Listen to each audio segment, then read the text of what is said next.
ETF index mutual funds నేర్చుకుని stock మార్కెట్లో రాణించాలనుకుంటున్నారా? వెంటనే ఈ నెంబర్కి కాల్ చేయండి. నమస్తే రమగారు. నమస్తే మంచి సరదా కథ ఒకటి చెప్పుకుందామండి. అంత సరదాగా ఉండదేమో కానీ కొంచెం సరదాగా ఉండే కథ చెప్తాను. పూర్వంట కుంతల దేశానికి ఓ రత్నశేఖరుడు అని రాజుగారు ఉండేవారు. ఆయనకి ఇద్దరు భార్యలతోటి ఆయన బాగానే ఉండేవాడు. కానీ కొంచెం పెద్ద భార్య అంటే కొద్దిగా ఒక రవ్వ ఎక్కువ లైకింగ్ ఉందేమో ఆయనకి అని అనిపించేది. అయితే ఆ కాలంలోనట ఒక వ్యాపారస్తుడు ఒక ఆయన అద్భుతమైన రత్నహారం ఒకటి తెచ్చాడు. కోట్ల విలువ చేసేది ఒక్కటే. అది రాజుగారికి అంటగట్టాడు. ఆయన మహాప్రీతితో దాన్ని పెద్ద భార్యకి ఇచ్చాడు. చిన్న భార్య గుంచింది కానీ ఏం కుదరల. ఆ రత్నహారం ఎంత ఫేమస్ అంటే ఆ హారాన్ని అప్పటికి 5, 6, 7, 8 రాజ్యాల్లో చూపించి పట్టుకొచ్చాడు. అందరికీ తెలుసు. అలాంటిది ఈయన తన ఇద్దరు భార్యలు ఉంటే ఓ భార్యకి ఆ హారం కొనిపెట్టాడంటే ఎంత విశేషం. బాగా చెప్పుకున్నారు. సరే, కొద్ది రోజులు గడిచాక ఈ రత్నశేఖరుడికి త్రినాథుడు అని ఒక మంత్రి ఉన్నాడు.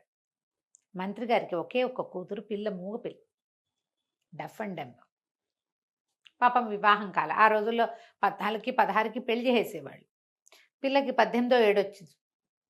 సంబంధాలు ఎట్లా కుదురుతాయి? సహజంగా పాపం డిజబుల్డ్ పిల్లలకి కొంచెం వెనకబడి ఉంటుంది కదా. అయితే ఏమైంది, పొరుగు దేశపు మంత్రి గారు ఒక ఆయన దగ్గరకు వచ్చి, మీ పిల్ల మాకు బాగా నచ్చింది, ఒక్క షరతు మీద పిల్లని పెళ్లి చేసుకుంటాం. మీ రాజుగారి దగ్గర అమిత విలువైన రత్నహారం ఉంది కదా, ఆ రత్నహారం తెచ్చి ఇవ్వండి, మీ పిల్ల ఇమీడియట్గా రేపు పొద్దున పెళ్లి చేసుకుని ఎల్లుండి పొద్దున తీసుకెళ్తామన్నారు. ఈయన నిర్ఘాంతపోయాడు. రాజుగారి దగ్గర రత్నహారం నేను తెచ్చివ్వటం ఏమిటండి, భలేవారు అనేసరికాలు అవన్నీ మాకెందుకు, ఏ కట్నం వద్దు, పెళ్లి జరిపించండి చాలు, ఆ హారం తెచ్చిస్తేనే పెళ్ళి అనేసరికి భార్యాభర్త ఇద్దరు గింజుకుపోతున్నారు. ఏం చేయాలో తెలియలేదు. మామూలుగా రాజుగారి కట ప్రతి 15 రోజులకో వారం రోజులకో ఓసారి మారు వేషాలు వేసుకుని అధికారులందరిళ్ళకి వెళ్తాడు.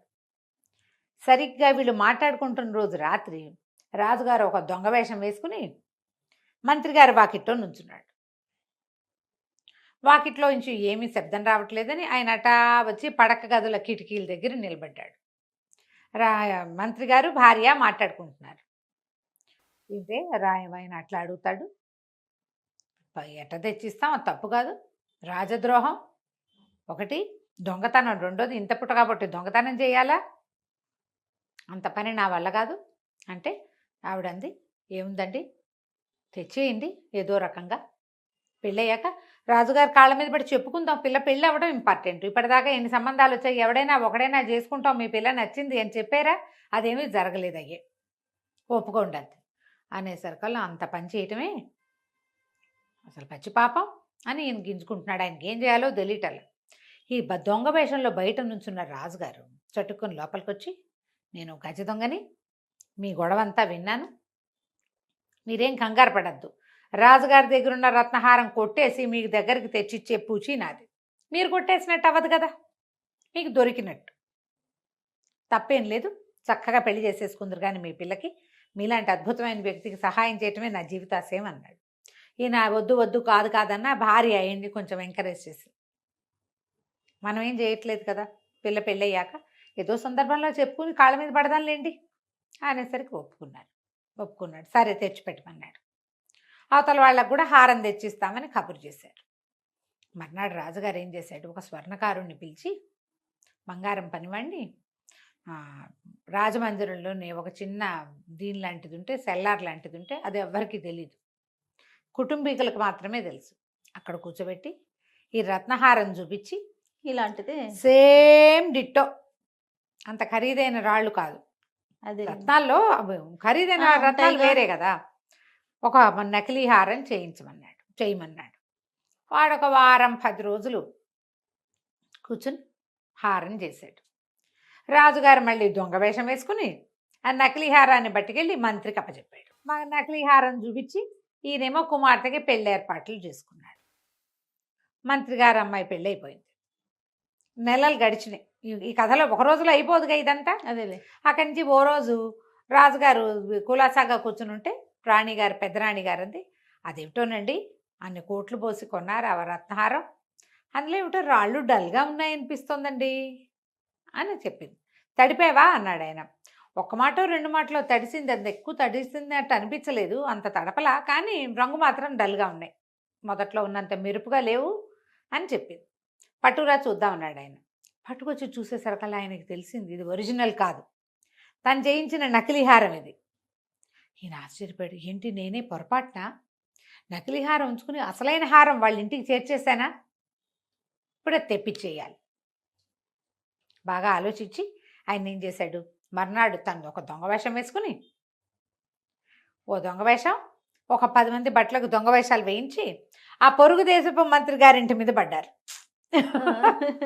పడి వాళ్ళ ఇంట్లో ఉన్న నగ నట్ర అన్నీ కొట్టుకొచ్చేసారు. అన్నీ తెచ్చేస్తే పెద్ద హారం కూడా వచ్చేసింది. చూసే తెచ్చేసాడు. తీరా చూస్తే అది నకిలీ హారమే, అది కూడా నకిలీ, అది ఒరిజినల్ కాదు, అది కూడా నకిలీదే. ఈయన తెల్లబడి జయించింది ఒకటి, ఇప్పుడు ఒరిజినల్ ఇది అదే కదా. సరే, అక్కడి నుంచి స్వర్ణకారుణ్ణి పట్టుకున్నాడు ఆయన. కొద్ది రోజులు ఈ లోపల ఏమైంది, మంత్రి గారు వచ్చి, అయ్యా క్షమించండి, నేను ఈ పని నేనేమో ఒక దొంగవాడి మాట విని మా ఆవిడ ప్రలోభ పెడితే, అంటే మా ఆవిడ ప్రోవోక్ చేస్తే పడిపోయి, పిల్ల పెళ్ళవుతుంది కదా, పిల్ల ఏమో మాట రాని పిల్ల అయిపోయింది, వాళ్ళేమో వస్తువు అడిగారు, మరి ఏమి చేయడానికి లేక ఆ దొంగవాడి తెచ్చిచ్చిన రత్నాల హారాన్ని పెళ్లి వాళ్ళకి ఇచ్చానండి, వాళ్ళ ఇంట్లో ఏమో దొంగలు పడ్డారట, హారం కూడా పోయిందిటండి, నన్ను చాలా క్షమించండి ప్రభు, మీరు ఏ శిక్ష వేసినా తీసుకుంటానన్నాడు మంత్రి గారు. అమాయకుడు. రాజుగారు అన్నాడు, ఏం పర్వాలేదులే, వాళ్ళ వస్తువులన్నీ వాళ్ళకి చేరేలా నేను చూస్తాను, ఏం పర్వాలేదు, మీరు కంగారు పడకండి, నేను మాట్లాడతానులేండి అన్నాడు. ఎందుకంటే అన్నీ కొట్టుకొచ్చింది వీళ్ళే కదా. అక్కడి నుంచి స్వర్ణకారుణ్ణి పిలిచేసరికి స్వర్ణకారుణ్ణి 2 చెంపలు వాయిదీసి, చెప్పు ఏం చేసావు, ఒరిజినల్ ఏది అని అడిగాడు. అడిగేసరికల్లా స్వర్ణకారుడిని నెత్తి బాదుకుని, బాబు నేను అప్పుడే అనుకున్నానండి ఇదేదో నాకు కొంప ముంచబోతోందని, చిన్నరాణి గారి దాసి ఒకటి మంజరి అనేది వచ్చి హారాలు 2 చెయ్యి అని చెప్పిందండి, చిన్నరాణికి కూడా నకిలీ హారం కావాలంది, నేను చేశాను, ఒకటి మీ చేతిలో పెట్టి ఒకటి చిన్నరాణి గారి చేతిలో పెట్టాను అనగానే రాజుగారికి ఇప్పుడు మంజరిని పట్టుకోవాలి. 2 రోజుల తర్వాత మంజరిని కేకేయించాడు. దాన్ని ఇంచుమించు జైల్లో పెట్టినంత పనిచేసి దాన్ని కూడా 2 చెంపలు వాయించి, ఏది ఏం చేసావు హారం అంటే, ఆవిడేం చేసింది, అమ్మాయి చిన్నరాణి నేను కుమ్మక్కయ్యాము, మరి మీరు హారం చేస్తున్నారని మాకు తెలిసిపోయింది. ఎలాగా, మంజరి వాళ్ళ అక్క స్వర్ణకారుడి ఇంటి దగ్గర పనిచేస్తుంది, స్వర్ణకారుడు ఏం చేస్తున్నాడో వాడి భార్య మంజరి వాళ్ళ అక్కకి చెప్పింది, అక్క వచ్చి మంజరి చెప్పింది, మంజరి వెళ్ళి రాణికి చెప్పింది. ఇలాగే కదా వెళ్తాయి విషయం, ఒకళ్ళకొకళ్ళు చెప్పుకుని ఫైనల్గా నేనేం చేశాను, అతను 2 నకిలీ హారాలు చేశాడు, నేనే స్వర్ణకారుడి కన్నుగప్పి ఒరిజినల్ హారాన్ని రాణి గారికి చేర్చాను. రాజుగారికి చిరాకొచ్చింది, నేనేదో ఒక పని చేయబోతే ఇదంతా పశాంపుస్తాం అయింది ఏంటి. అక్కడి నుంచి ఏం చేశాడు, చిన్నరాణిని కేకేసి ఏమిటి ఈ పని, ఏమిటి ఇట్లా పని వాళ్ళ ముందు ఇట్లా పరువు తీయటం ఏమిటి, నువ్వు ఇంత పని ఎందుకు చేసావంటే, మరి స్త్రీలకు ఆభరణాల మీద ఉండదా, అది ఒక వస్తువు ఉంటే ఇట్లాంటిది ఇంకోటితే అని వాడికి చెప్పావా, నువ్వు చెప్పలా, ఒకటే ఉంటే నేను కొన్ను, నాకు 2 భార్యలు ఉన్నారు 2 కొంటాను అని అడిగావా, అడగకుండా ఒకటి ఉంటే టింగు రంగమ్మని అది కొని అక్కగారికి ఇస్తే నాకు మాత్రం కావాలని ఉండదా, అంతే కదా. అడిగి నీ ఆభరణం నాకు ఇవ్వు అంటే ఆవిడ ఇస్తుందా, ఒకవేళ ఇచ్చిన నాది ఇచ్చాను అంటుంది. నేనెందుకు ఆ చిన్నతనం పడాలి, నేను కూడా ఆవిడలాగా రాణినే కదా, అందుకని నేను ఈ పని చేశాను. ఇప్పుడు ఏం చేస్తాడు, సరే మాట్లాడకుండా ఊరుకుని, ఈసారి నుంచి ఎప్పుడు ఆయన 2 భార్యలని వెలిగా చూడలేదు, జాగ్రత్తగా 2కి కొనేవాడు అనమాట. చూడు కథ కంచికి మనం ఇంటికి ఏం చేయకూడదో తెలుస్తుంది. అదే కదా రమ్మగారు. అంతేగా.